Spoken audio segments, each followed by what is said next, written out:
Julia is leaving Central America and weakening. Hi, I'm Mike Nasa with this Sunday night update. It's about 11 p.m. Eastern Time on this Sunday, October 9th. As we head into the later part of hurricane season, we did have an October hurricane landfall down there in Nicaragua earlier today with Hurricane Julia. Now, over in the Pacific side, as a much weakened storm, obviously as it made landfall, it was intensifying up to 85 miles an hour, a mid to strong Category 1, and had it had more time over water, had it been further north, headed for Belize, let's say, it would have been a major hurricane. Thankfully, it ran out of time, and now it's running out of Central America into the Pacific, and it's going to die very quickly. Here's the latest on Julia as of 10 p.m. Central Time from the Hurricane Center. It was at 12.8 north, 88.1 west, winds of 40, although the intensity is hard to estimate right now, so a minimal tropical storm. West at 15 miles per hour, it made landfall at 85 miles an hour, and it departed at about 45 miles per hour. So there you go. It weakened from a Category 1 all the way to a tropical storm, and now it's expected to weaken to a depression by the morning south of El Salvador, but we still do have tropical storm watches up for the Guatemalan coastline and warnings for El Salvador, Honduras, and Nicaragua, part of Nicaragua, with the expectation that some of these winds could continue to cause tropical storm conditions along the coast. This is kind of a broad track, but again, a dissipation very quickly here, and we're not going to have to deal with Julia anymore.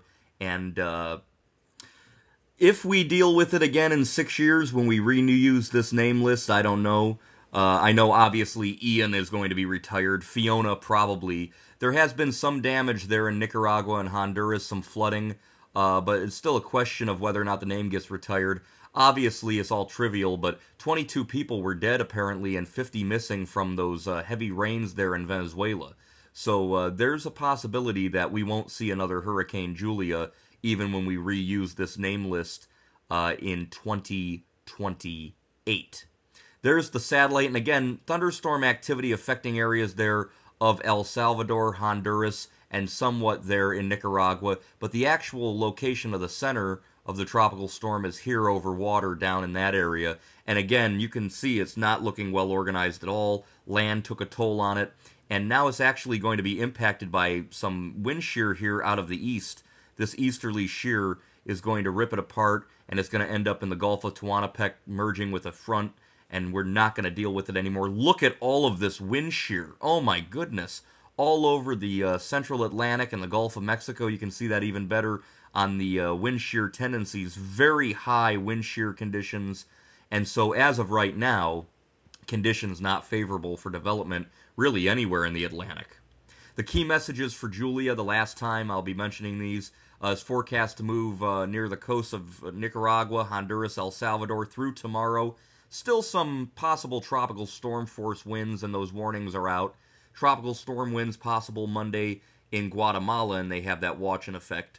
And secondly, and this is the most threatening, life-threatening flash flooding and mudslides are expected across Central America into Monday. Flash flooding anticipated there near the Isthmus of Tehuantepec in Mexico in this area here early this week. So again, flooding rains, gusty winds, but hopefully Julia gets in and out, and hopefully the damage wasn't too bad. I know they retire a lot of hurricane names, but in this day and age, with the population growth and the damage, and with the media, you hear about more storms than you used to. 40 years ago, if this hurricane did what this did, we might never hear about it. But today they might say, you know what? Everybody talked about Julia, caused a lot of problems, took life. We're going to have to retire the name. So again, that's just trivial, but at this point, Julia seems like it was a nasty Category 1 for the coastline there of Nicaragua. But other than that, I'm not seeing anything. The Hurricane Center says nothing expected during the next 5 days. So we should have a quiet week in the Atlantic. And to be honest with you, when you look at the long-range ensemble models, the GFS, nothing.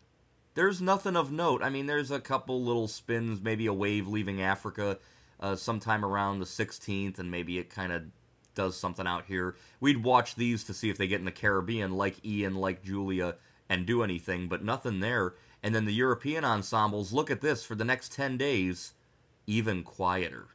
Nothing. So a lot of people might think, hey, maybe hurricane season's done, maybe it is. But in these La Nina years, I don't know. we tend to get a lot of late season activity even after mid-October. So again, we'll watch very carefully. This time of year, definitely the Caribbean Sea, like we just saw with Hurricane Julia coming ashore there in Nicaragua, causing devastating flooding along areas of Central America and down here in the Caribbean Sea, as well as what it did in Trinidad and Tobago. You guys got a lot of flooding rain too. So Julia, hopefully we won't have to deal with any more grief from you and go into the Pacific and die. And we will see if hurricane season 2022 has anything else in store for a season that's been 10 storms, 5 hurricanes, 2 major hurricanes. Boy, has it been memorable, with Fiona in Puerto Rico and Nova Scotia and Newfoundland, and then with Ian devastating Florida, and now Hurricane Julia slamming into areas there of Nicaragua. I'm Mike Nasel with the latest on Julia. I'll be back next time when the tropics are active with more updates here on our YouTube page.